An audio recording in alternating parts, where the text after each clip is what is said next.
Hello, how are you doing? Uh, uh,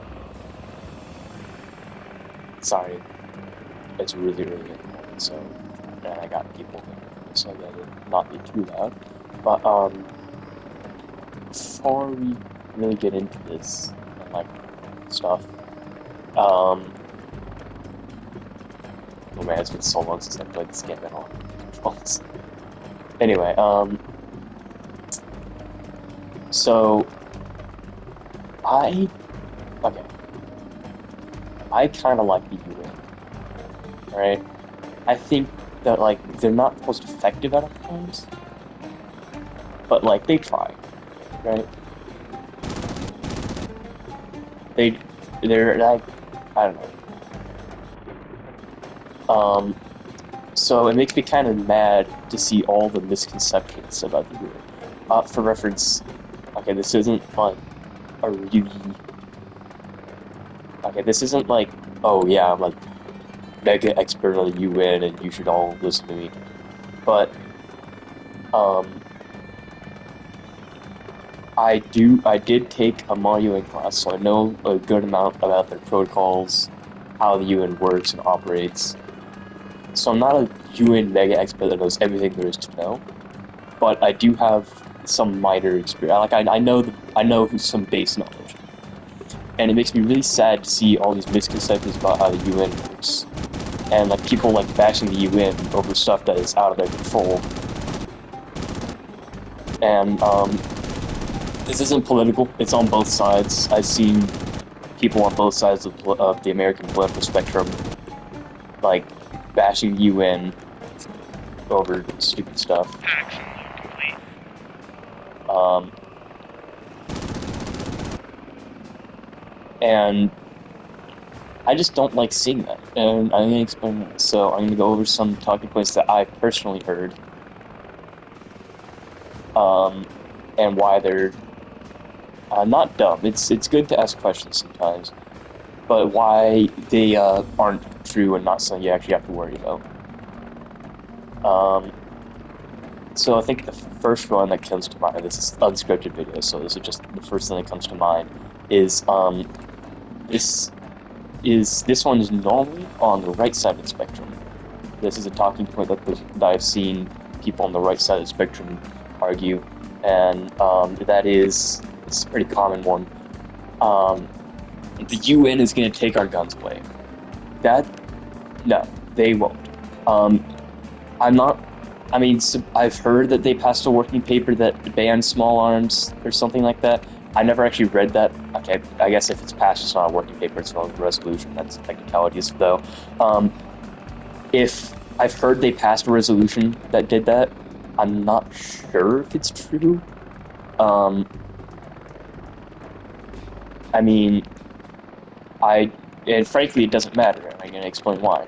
The UN, if they pass a resolution, it's not an easy like, oh, they passed a resolution. Now every country has to follow that. No. First of all, um, that if they passed it, that means the majority of the countries in the world, normally, it depends on the committee, but normally it means that if you're in General Assembly, or for all, actually, you know what, that's probably a good idea. For further reference, I'm just going to assume all these are in General Assembly, even though some of them probably in Security Council or other assemblies. But anyway, um, if the UN passes something in the General Assembly, that means the majority of countries agree that it's a good idea. Um, but so there's that. But even if you disagree with that, it doesn't matter because um, if you're in the United Nations, what are these guys? Then if you're in the United Nations, it doesn't like and the UN passes a resolution you don't like, that doesn't matter. You don't have to actually follow that. It's up to each individual country to decide if they actually want to follow the resolution. And so that's a huge misconception. And some people are going to be like, oh, well, that's dumb. Why would it even exist? And I'll get to that in a minute. Um, so yeah, the point is, it doesn't matter. You don't actually have to follow that UN resolution. So if the UN passed a banning of small arms, the United States doesn't have to go with that. They could just completely ignore it. And so in United nations, that actually made it a little bit interesting because um, obviously the DPRK is not going to do anything. You have to, like, okay, the best example is the CSW, Committee for the Status of Women, or Women. Um, you can't just, oh yeah, we are banning all, or banning the torture of women, um, or whatever the topic is, because countries like Libya, or actually Libya is a bad example. I'm not sure of the policy of Libya, like Iran and Syria, they're not going to do anything. They're not going to do that. They're going to think that's dumb. We're not doing that. So you can't just do that. You have to find ways around it to where actually going to get a new helicopter. This is not ideal. Um, you have to find ways that they're gonna accept it. So that's why the UN doesn't just ban everything bad, um, because they need to find ways that that the countries doing those bad things will accept it, and so you have to slowly scale that back. That's why there's no nuclear disarmament, because instead the UN has to do like, oh, we're slowly, like, I'm asking you to remove 200 of your nukes, and yeah, that's how that works. And the reason they do this, the reason this is a policy is, um, here, I think there's 198 countries in the UN, if I remember correctly. Get 128 total strangers in a room, right? Try to get them to agree on anything, literally anything. Humans can't agree on what shape the frickin' Earth is, and we've seen it from space. So it's pretty much impossible. Not even mentioning that these are entire different nations that have entire different cultures and all that. It's going to be impossible to get them to agree on something. So how do you get all those nations to get together and join a committee where they might be worried about, oh, well, what if they pass a resolution that I don't like? And the solution to that is you make it so that they can deny those policies. Oh, this is good for me. They haven't fully captured this yet. Anyway, um, yeah, so that's the problem with the UN that is pretty much unsolvable. That's why they have some of these policies that might not make sense to us, but a lot of them need to exist in order to protect, in order to get people to actually join the UN. It's really complicated. But, yeah, they're doing what they can. They're trying their best. Anyway, let's think of another talking point.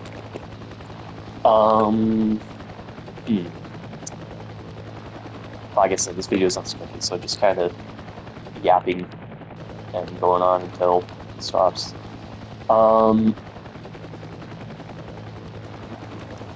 So,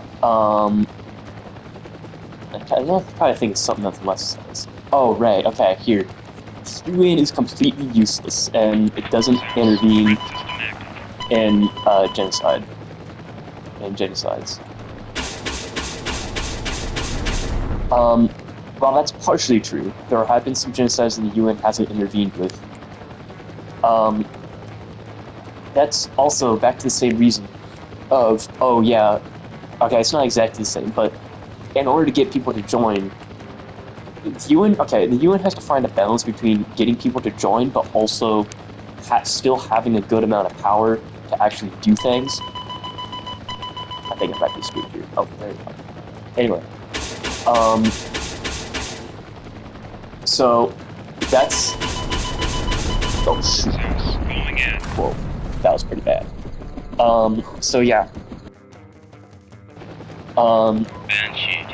So what they do, how they get around that, is UN.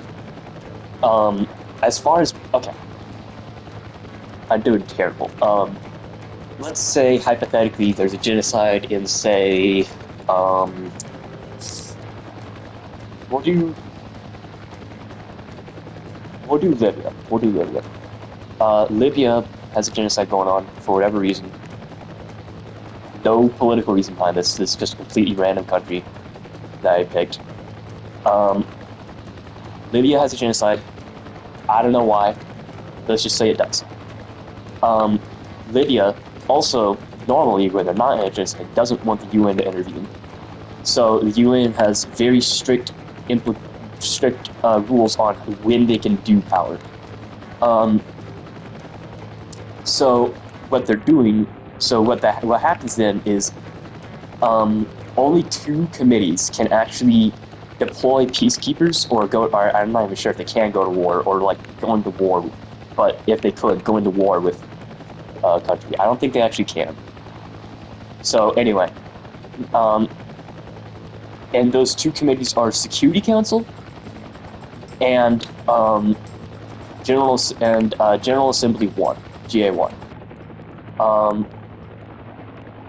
So the problem is in General Assembly, it's more of a technicality that they can do stuff. They really can't do much. Banshee system active. I might be stupid. They have like 3 steamers up here.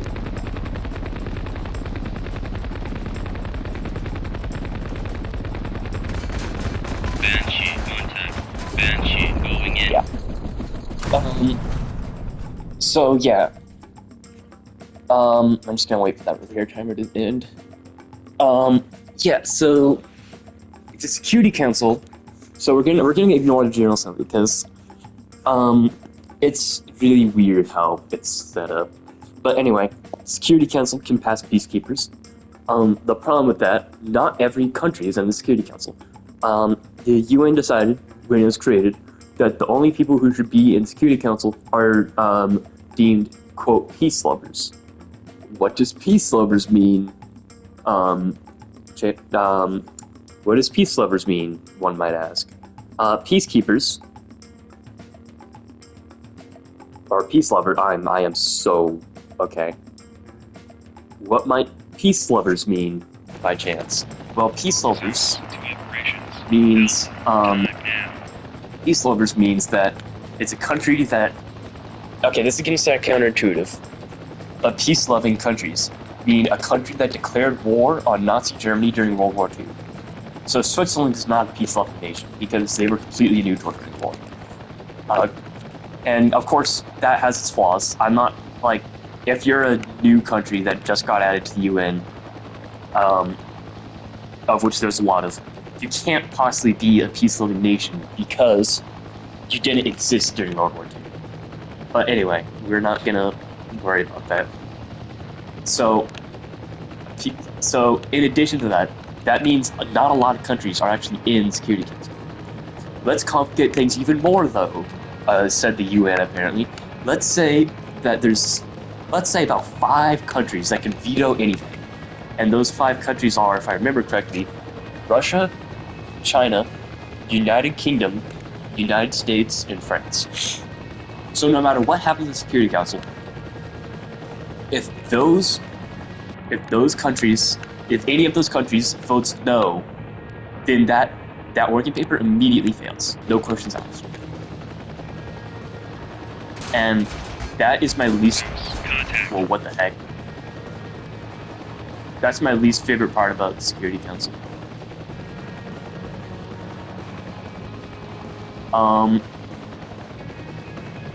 So yeah, that's super complicated. You know how often it is that the US and Russia agree on something?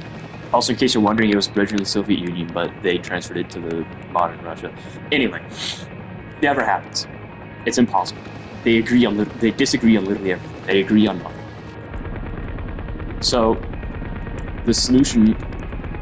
So that means that, like, only in extreme genocides where there's no, like, there would be nothing past unless it's a mega extreme horrible genocide. That's like Holocaust levels of genocide.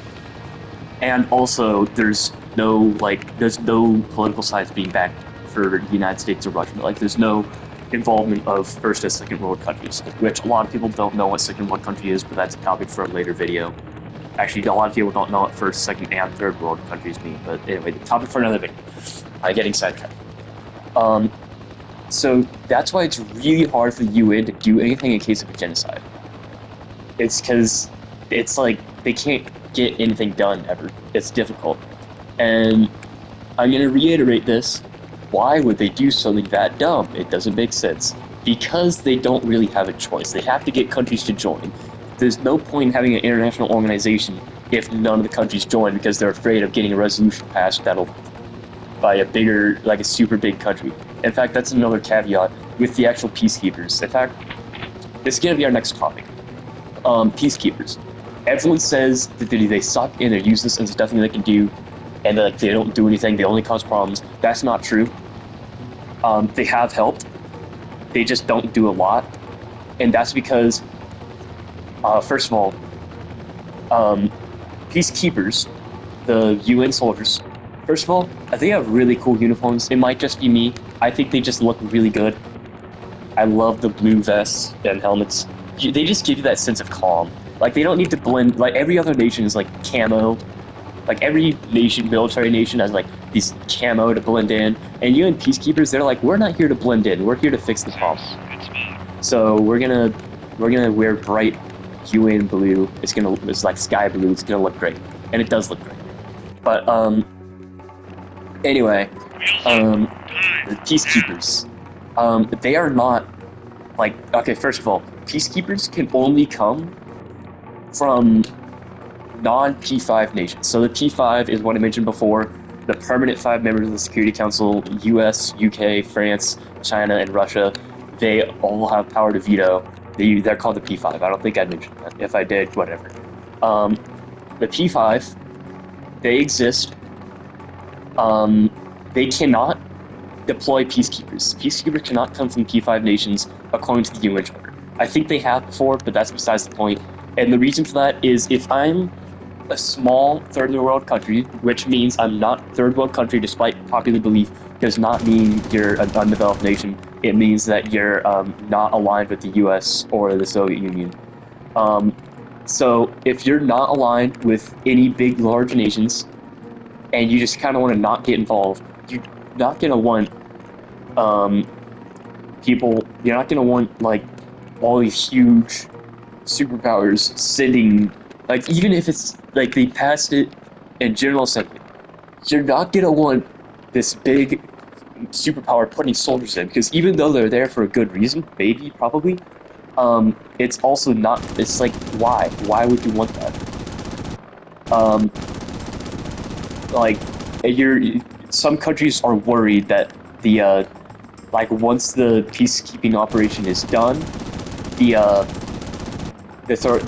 nations will, like the large nations will be like, well, we already have this base established, might as well stay, you know? You know how it is? So yeah, there's that worry, and it's kind of reasonable to think about it. Like, you look at some of the stuff that all these first and second world nations were doing during the Cold War, and it's kind of ridiculous. But anyway, they're worried about that. That is a fear for them. It's a reasonable fear, in my opinion. But anyway, so the point is, the UN thought about that, and they're like, well, they will make it so that only third world nations can deploy peacekeepers. Or not, the only countries that aren't in the P5 can deploy peacekeepers. And the unfortunate side effect of that is that, unfortunately, there's a reason the P5 nations are so powerful, and that's because they have strong militaries and good training and all that stuff. I'm not saying that other countries don't, but for the most part, when you if you take the Djibouti national military, here, actually, that's a bad example. I'm not sure if Djibouti could have a really powerful military. I don't know about. I haven't done my research, but let's say you take, for whatever reason, you need a naval peacekeeping operation, which I don't think exists ever, but it's to make a funny example, so I'm doing it. Let's say you need a naval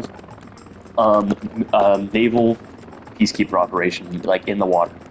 Who are you gonna choose for this operation? You can't choose the United States, so now Mongolia gets to give their navy just peacekeeping operation. How are they even going to get their boats out there? They're landlocked. I don't even know why they're navy is protecting a lake. That's no offense to Mongolia. I've never been. Probably a really nice country. Genghis Khan was kind of cool to read about.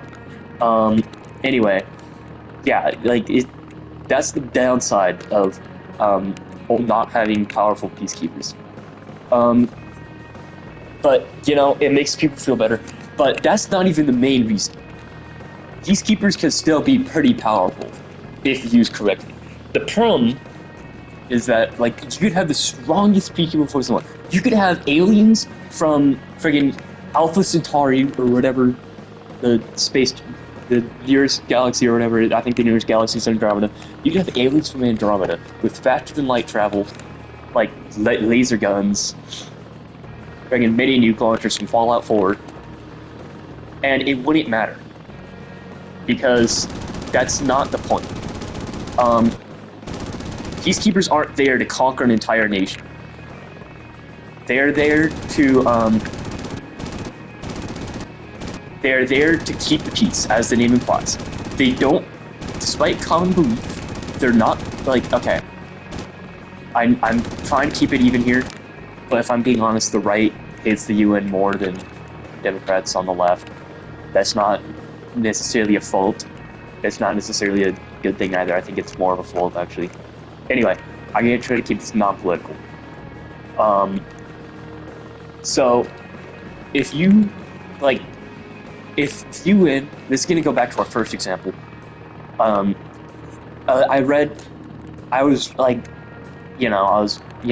like reading online, whatever, and people were like, oh, if any UN guy, any stupid blue helmet comes and takes my guns, I'm gonna shoot them with my gun because they're stupid and useless. Like, if hypothetically, in this hypothetical scenario, UN passes a working paper, literally somehow the United States doesn't veto this working paper of sending peacekeepers in to steal American guns, that wouldn't happen. They're not going to steal the American guns. Want to know why? Because that's not what the UN does. They don't go around doing that kind of thing. What a peacekeeper actually does is they stand there and look good. No, I'm not kidding. What the UN peacekeepers do is their job is in a normal situation, you have two sides that are like it's possibly a civil war, two sides fighting each other, and it's getting kind of bad. So we don't want them to be fighting each other because war is bad, despite popular belief. And I'm just kidding. Everyone knows war is bad, right? Anyway, war is bad. They're trying to stop the war. You can't stop a war by just putting tons of soldiers on one side and like ending it. Because how do you know which side to choose? Some of these civil wars that the UN handles, like this side, it isn't cut and dry on who's good and who's bad. Like, I've read books where it's like, oh yeah, this rebel organization here is great. They're like going for pro-freedom, and it's like, oh, they also support child labor and child soldiers, which is, like, in my opinion, landmines and child soldiers are my two least favorite things, but that's a topic for a different day. They're my two most hated war crimes out of all the war crimes that there are. Anyway,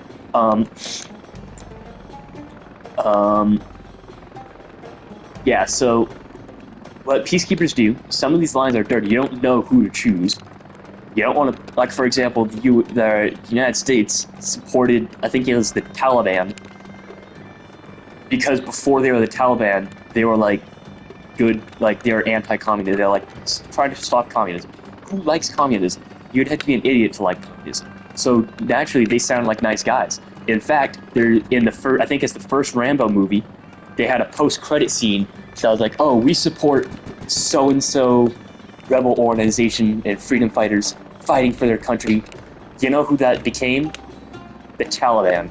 So how do you know? You don't want that to happen. You don't want to support a side and then that ends up being like super evil bad guys. So the solution is, instead of directly choosing a side and going to war, what a peacekeeper does is, where are these guys coming from? What a peacekeeper operation is they will, the peacekeepers will, they go into the battlefield and they set up their base, whatever they got to do, and then they sit there. They don't do anything. If they're shot at, they shoot back. But other than that, they're not gonna pick a side. They're just gonna stay there and like keep the peace. They're gonna sit there with guns, and then if you're a freedom fighter or a rebel, you're gonna see them and be like, there's a lot of guys with guns over there. Maybe I shouldn't like cause problems.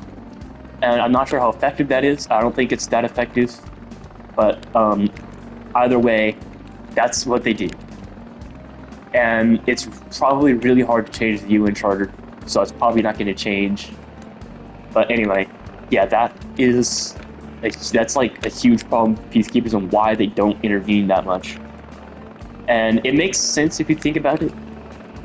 I mean, it all goes back to that, oh yeah, you don't want to scare a country out of the UN because they don't want to get involved in like something that can interfere with them. The UN has like a pretty isolationist policy, ironically. They try to not get involved with some of these things. They're just kind of there, and they do good stuff. And, you know, at the end of the day, the UN's end objective isn't to, the end objective of the UN isn't to, like, oh yeah, we're gonna solve every world problem ever.